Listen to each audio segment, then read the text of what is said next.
हैरानी होगी कि लेबर ऑफिस के अधिकारी कहते हैं कि शिमला शहर के अंदर केवल 200 प्रवासी मजदूर हैं। इससे बड़ा मजाक अपने आप में कोई नहीं है।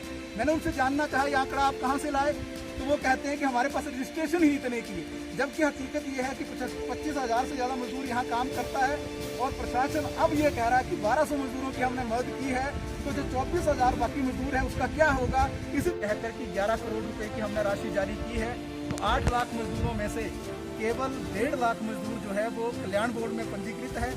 उन 1.5 लाख मजदूरों के लिए राशि जारी की और 2,000 रुपये की जो बात कही, जब इसका हम बांटते हैं उस पैसे को, तो केवल 55,000 मजदूरों को ये 2,000 रुपया मिल पाए कि जो 8 घंटे का कार्य दिवस था उसको बढ़ाकर जो है 12 घंटे कर दिया, जिसको गुजरात में लागू भी कर दिया गया।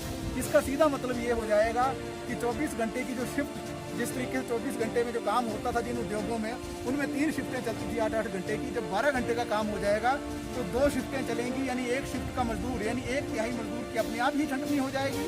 और दूसरी हो 8 घंटे के ऊपर जो मजदूर काम करता था पहले उसको ओवर टाइम मिलता था, डबल ओवर टाइम। जब इस तरीके की अधिसूचना अमल में आ जाएगी तो ओवर टाइम का जो पैसा है वो भी मजदूर को नहीं मिलेगा।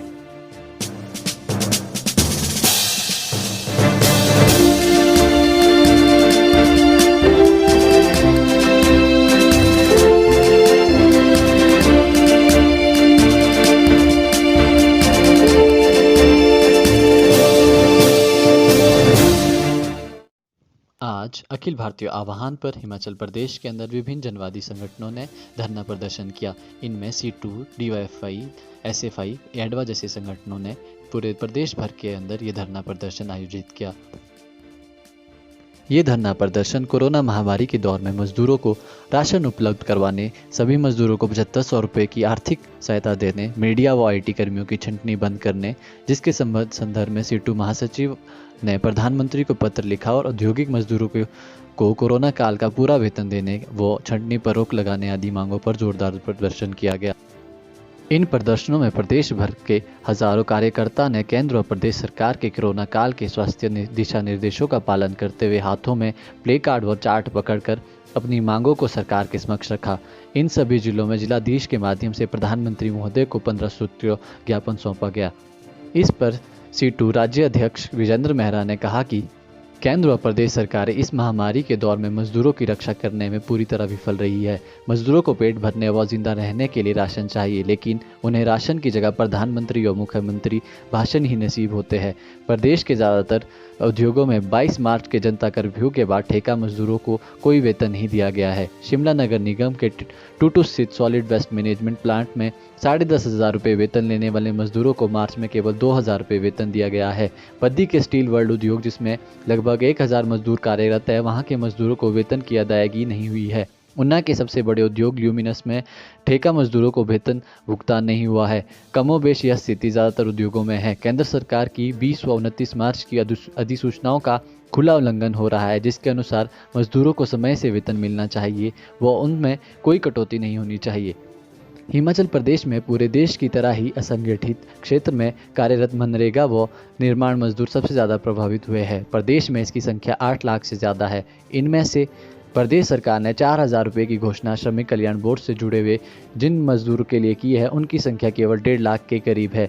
इनके लिए जो 11 करोड़ रुपए की राशि प्रदेश सरकार ने जारी की है, उससे केवल 56,000 मजदूरों को ही 2,000 रुपये नसीब हो पाएंगे। इस तरह श्रमिक कल्याण बोर्ड से जुड़े मजदूरों को लगभग 1/3 हिस्से को ही ये आर्थिक फायदा मिल पाएगा, और वो भी 4,000 रुपये की जगह कुल 2,000 रुपये की राशि ही उनको नसीब होगी। इस तरह लगभग 7.5 लाख मजदूर इस लाभ से वंचित रह जाएंगे। प्रदेश में माल ढुलाई, रद्दी, रेड़ी फड़ी, कुली, सेब आदि की खेती में कार्यरत मजदूर तो श्रमिक कल्याण बोर्ड में पंजीकृत भी नहीं हो सकते। उनकी संख्या भी हजारों में है। इन मजदूरों को भी सरकार से कोई राहत नहीं मिल रही है। शिमला जैसे शहर में, जहां से पूरी सरकार चलती है, इस शहर के अंदर 25,000 प्रवासी मजदूर कार्यरत है, परंतु सरकार की ओर से इन्हें राशन की कोई व्यवस्था नहीं है। पूरे प्रदेश में यही स्थिति है। शिमला जिला प्रशासन ने स्वयं स्वीकार किया है कि शिमला शहर में उन्होंने केवल 1,200 मजदूरों को राशन दिया है, जो कि शहर की कुल श्रम शक्ति का केवल 5% है। इस तरह मजदूर भारी परेशानी में हैं। उन्हें राशन व आर्थिक मदद की दरकार है, परंतु प्रदेश सरकार पूरी तरह फेल हो गई है। प्रदर्शनों के माध्यम से केंद्र और प्रदेश सरकार से मांग की गई है कि मजदूरों, पत्रकारों, कर्मचारियों की छंटनी व वेतन में कटौती बंद की जाए। प्रवासी मजदूरों के प्रति सरकारी उदासीनता बंद की जाए, स्वास्थ्य कर्मियों, पुलिसकर्मियों व अन्य मजदूरों के लिए पीपीई किट का प्रबंध किया जाए, सभी मजदूरों के लिए 7500 रुपये प्रति माह की मदद तुरंत की जाए, जरूरतमंद व प्रवासी मजदूरों के लिए भोजन व बुनियादी चीज़ों का प्रबंध हर हाल में किया जाए। हिमाचल प्रदेश में श्रमिक कल्याण बोर्ड से जुड़े मजदूरों को 4000 रुपये की राशि एक मुश्त तुरंत जारी की जाए। आउटसोर्स व ठेका मजदूरों के वेतन में कटौती बंद की जाए। केंद्र सरकार द्वारा कार्य दिवस को 8 से 12 घंटे करने की नीति वापस ली जाए। प्रदेश में खैर कटाई वाले हजारों प्रवासी मजदूरों को रहने खाने का उचित प्रबंध किया जाए।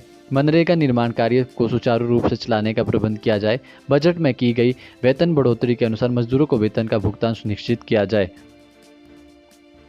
इस दौरान केंद्र व प्रदेश सरकार को चेतावनी दी गई है कि अगर उसने मजदूरों की आर्थिक व सामाजिक सुरक्षा ना की तो अभी तो केवल मौन प्रदर्शन हुए हैं, अगर जरूरत पड़ी तो निकट भविष्य में मजदूर सड़कों पर उतरकर आंदोलन का बिगुल बजा देंगे। पूरे देश के अंदर आज CITU, किसान सभा, SFI, DYFI, महिला समिति और ऐसे जो जनवादी संगठन हैं मिलकर जो आज कोरोना की इस वैश्विक महामारी के दौर में जिस तरीके से आज पूरे मजदूर वर्ग पर आफत आई है और ख़ास तौर पर जो गरीब लोग हैं, किसान हैं, खेतीहर मजदूर हैं, कर्मचारी हैं, छात्र नौजवान हैं, सभी किसी न किसी रूप में कोरोना महामारी के चलते प्रभावित हुए हैं। और जो अभी अंतर्राष्ट्रीय श्रम संगठन की जो रिपोर्ट आई है ILO की, वो बड़ी अपने आप में चौंकाने वाली है, क्योंकि पूरे दुनिया के अंदर 3 अरब 30 करोड़ मजदूर काम करते हैं, उसमें से 2 अरब 70 करोड़ मजदूर जो हैं इस कोरोना महामारी के कारण पीड़ित हुए हैं और किसी न किसी रूप में प्रभावित हुए हैं। ये भी ILO ने आंकड़ा जारी किया है कि जैसे ही कोरोना का ये मसला निपटेगा, लगभग 19 करोड़ मजदूरों की पूरे दुनिया में नौकरी चली जाएगी। और हिंदुस्तान की स्थिति भी इससे कुछ अलग नहीं है, क्योंकि पूरे दुनिया की जितनी श्रम शक्ति है उसका 15% के करीब हिंदुस्तान में भी उसका एक हिस्सा काम करता है। और उसमें ख़ास तौर पर जो असंगठित क्षेत्र है, असंगठित क्षेत्र के अंदर जो मजदूर काम करते हैं, चाहे वो मनरेगा के रूप में काम करते हैं, चाहे वो निर्माण मजदूर के रूप में काम करते हैं, चाहे वो योजना कर्मी के रूप में काम करते हैं, चाहे वो दूसरे दायरों में काम करते हैं, ये मजदूर सबसे ज़्यादा प्रभावित होंगे। और हिमाचल प्रदेश की अगर हम बात करें तो आज हिमाचल प्रदेश के अंदर लगभग 8 लाख मजदूर जो हैं असंगठित क्षेत्र के अंदर काम करते हैं, जिसमें 5.5 लाख जो है मनरेगा के अंदर हैं, 2.5 लाख निर्माण मजदूर हैं, जिन 2.5 लाख निर्माण मजदूरों में से 1.5 लाख प्रवासी मजदूर हैं। ये प्रवासी मजदूर आज राशन के से भी वंचित हैं, आज उनको 2 वक्त की रोटी भी नहीं मिल पा रही है, आज उनका पूरा काम चला गया है। और जिस तरीके के प्रयास सरकार की ओर से होने चाहिए थे, केंद्र सरकार ने जो अधिसूचनाएं जारी की 20 मार्च को और 29 मार्च को, वो अधिसूचनाएं लागू नहीं हो रही हैं। आज उद्योगों के अंदर हम देख रहे हैं ठेका मजदूरों को 22 तारीख के बाद कोई वेतन नहीं दिया गया है, उनको वेतन से वंचित कर दिया गया है। यहाँ शिमला के बीचों बीच में जो आपका सॉलिड वेस्ट मैनेजमेंट का जो प्लांट है टूटू के पास बरियाल में, वहाँ पिछले कल जो मजदूरों के फ़ोन आए, लगभग 100 मजदूर काम करते हैं। उन मजदूरों की जो तनख्वाह थी लगभग 10,500 रुपया थी, लेकिन इस महीने केवल उनको 2,000 रुपया तनख्वाह दी गई है। इस तरीके से जो उद्योगों में मजदूर हैं उनका भी वेतन काटा जा रहा है। और जो असंगठित क्षेत्र के अंदर मजदूर हैं उनकी तो दिहाड़ी पूरी चली ही गई है, लेकिन सरकार की ओर से जो प्रयास होना चाहिए था, सरकार ने अपना पल्ला झाड़ लिया केवल ये कहकर कि 11 करोड़ रुपए की हमने राशि जारी की है। तो 8 लाख मजदूरों में से केवल 1.5 लाख मजदूर जो है वो कल्याण बोर्ड में पंजीकृत है। उन 1.5 लाख मजदूरों के लिए राशि जारी की और 2,000 रुपये की जो बात कही, जब इसका हम बांटते हैं उस पैसे को, तो केवल 55,000 मजदूरों को ये 2,000 रुपया मिल पाएगा। यानी कि 1.5 लाख में से भी पूरे मजदूरों को ये फ़ायदा नहीं मिल पाएगा। उसके सिवाय जो लगभग 6.5 लाख मजदूर बचता है उसके लिए कोई सुविधा उस तरीके से नहीं मिल रही है। तो पूरे देश के अंदर यही स्थिति है और जो छटनी की ओर जो है सरकारें बढ़ रही हैं। और सबसे दुख की बात यह है, इसी दौरान में केंद्र की जो मोदी सरकार है उसने एक फैसला ले लिया है कि जो 8 घंटे का कार्य दिवस था उसको बढ़ाकर जो है 12 घंटे कर दिया, जिसको गुजरात में लागू भी कर दिया गया। इसका सीधा मतलब ये हो जाएगा कि 24 घंटे की जो शिफ्ट, जिस तरीके से 24 घंटे में जो काम होता था जिन उद्योगों में, उनमें 3 शिफ्टें चलती थी 8-8 घंटे की। जब 12 घंटे का काम हो जाएगा तो 2 शिफ्टें चलेंगी, यानी एक शिफ्ट का मजदूर यानी 1/3 मजदूर की अपने आप ही छंटनी हो जाएगी। और दूसरी ओर 8 घंटे के ऊपर जो मजदूर काम करता था पहले उसको ओवर टाइम मिलता था, डबल ओवर टाइम।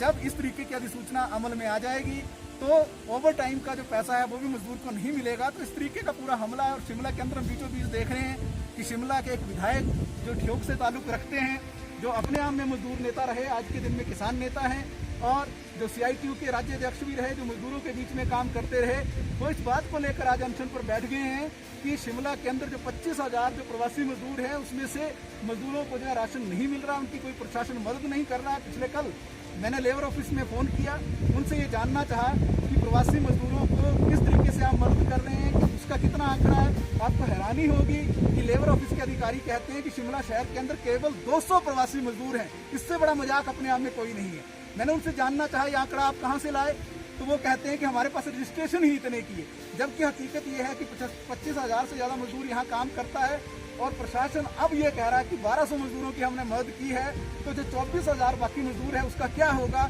इसी तरीके से जो STP जहाँ पर आज हमने ये प्रदर्शन किया है, आप देख रहे हैं किस तरीके का यहाँ वातावरण है। यहाँ पर जिस तरीके की जो तरह तरह की गैसेज जिससे मजदूर जो है उसका सामना करता है, अपने शरीर को तरह तरह की बीमारियां लेकर, इन्फेक्शन लेकर वो चलता है। हमारी सरकार से ये भी गुजारिश है कि इनका भी जिस तरीके से स्वास्थ्य कर्मियों का बीमा किया गया है, इनका भी बीमा किया जाना चाहिए, क्योंकि अभी जो अंतर्राष्ट्रीय स्तर की स्टडी आई है उसमें इस बात का जिक्र हो गया है कि कोरोना जो है मलमूत्र से भी फैल सकता है। तो इसलिए ये सीवरेज ट्रीटमेंट प्लांट है, यहाँ सब पूरे शहर का जो है मलमूत्र इकट्ठा होता है, तो इनकी सेहत से भी खिलवाड़ की एक बात जो सामने आ सकती है आने वाले समय में। तो इसलिए ये भी हमारी मांग रहेगी। और दूसरी मांग हमारी ये भी रहेगी कि जिस तरीके से आज पूरे देश में मजदूर पीड़ित है, 7,500 रुपया हर मजदूर को उसके खाते में डाला जाए। जो भी आयकर मुक्त, जो भी इनकम टैक्स के दायरे से बाहर हैं, सभी को ये 7,500 रुपये की जो सुविधा दी जाए, और इसके साथ साथ राशन की सुविधा हर व्यक्ति के लिए सुनिश्चित की जाए। और सबसे खतरनाक चीज़ जो इस दौरान में हो गई है, जिस बात को लेकर CITU के राष्ट्रीय महासचिव ने प्रधानमंत्री को पत्र लिखा है, वो ये है कि पिछले समय में जब से ये कोरोना काल चल रहा है, हजारों मीडिया कर्मियों को या तो नौकरियों से निकाल दिया गया है, या फिर जो उनकी छटनी कर दी गई है, या उनका वेतन काट दिया गया है, उनको ले ऑफ कर दिया गया है, या उनके काम के घंटे घटा दिए गए हैं। तो ये हजारों मीडिया कर्मी भी अपने आप में पीड़ित हैं। तो हम ये चाहते हैं सरकार से कि केवल भाषणों से बात नहीं चलेगी, लोग भूखे हैं, उनको राशन चाहिए। दुनिया के अंदर, देश के अंदर जिस तरीके से ये महामारी आगे बढ़ रही है, ये संकट आगे बढ़ रहा है, और इसीलिए हमारी CITU की ओर से और दूसरे जो संगठन हैं जो इस पूरे मुहिम में साथ में शामिल हैं, उनकी ओर से ये हमारा आग्रह है। हमने आज एक मांग पत्र भी प्रधानमंत्री को प्रेषित किया है, हर जिला के अंदर जिलाधीशों के माध्यम से, और उसमें 15 मांगों को हमने उसमें रखा है। तो आज के प्रदर्शन पूरे हिमाचल प्रदेश के अंदर और पूरे देश के अंदर इसी तरीके से हमने आयोजित किए हैं, मौन प्रदर्शन किए हैं, और अपने प्ले कार्ड्स के जरिए, चार्ट पेपर के जरिए अपनी मांगों को जो सरकार के सामने लाने की कोशिश की है। उम्मीद रहेगी कि सरकार जो इस दिशा में काम करेगी, और पूंजीपतियों को रियायतें देने के बजाय जो असल में गरीब लोग हैं, किसान लोग हैं, खेती और मजदूर लोग हैं, और जो मजदूर वर्ग है, और इसके साथ साथ जो छात्र, नौजवान, महिला हैं, इन सभी दायरों को जो है इनको जो है इस संकट के काल में कुछ मदद देने की कोशिश जो है सरकार करेगी, ऐसा हमारा मानना है।